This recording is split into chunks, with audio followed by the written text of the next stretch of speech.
It's time to turn a lead into a deal. This is Eat, Sleep, Invest. Hey, welcome back, everyone, to another episode of Eat, Sleep, and Invest.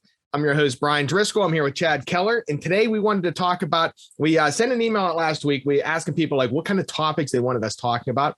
And Mikius requested, he wanted to know where to get leads on. He says, where do I get leads on my own?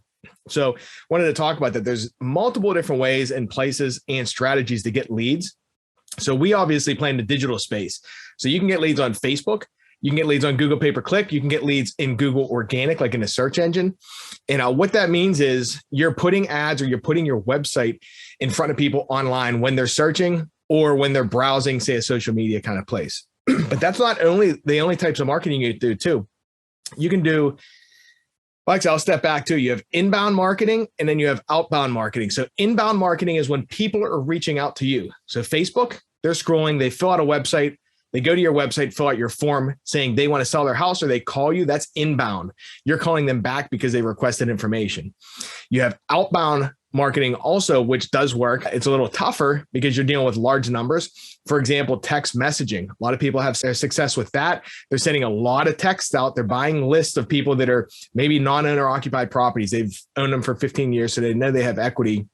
And they send them a text message saying, hey, I saw your house on whatever. Do you have any interest in selling? And they send this to the masses. You get a lot of people writing back to screw you and this kind of stuff. But people that are interested in selling may respond back and want to sell also. Then you also have cold calling. You can do that same outbound messaging. You're dealing with large numbers, but it's successful. I talk to a lot of investors that do that kind of stuff. It's just more work and you're managing teams. A lot of times you're managing overseas teams. So, but that kind of stuff, you can do mailers. So I used to do before digital yellow letters, which is a letter that looks like it's handwritten. We would send those out. I would send them to lists of non-owner occupieds that own the property for a while in my specific areas. I'd also send it like pre-foreclosure, pre-divorce, things like that. And it's a letter saying, I saw your house. I want to know if it's for sale and give me a call. So I would have people call. A lot of people were confused though with a mailer. They think I drove by their house and want to know, hey, when did you drive by it? Stuff like that. But some people would call back. They do want to sell their house. Other people would call back really mad. For some reason, people get mad about junk mail and actually call and yell at you. So prepare for that one if you're sending mail. But yellow letters, they work pretty well, and they actually work better than the fancy letters. So we've tested both. The yellow letters that look handwritten do really well. And then a lot of guys, depending on your area, do bandit signs, like just a sign you put in people's yards, you put on the street, stuff like this. Says, hey, we buy houses, we pay cash, we can close fast, whatever.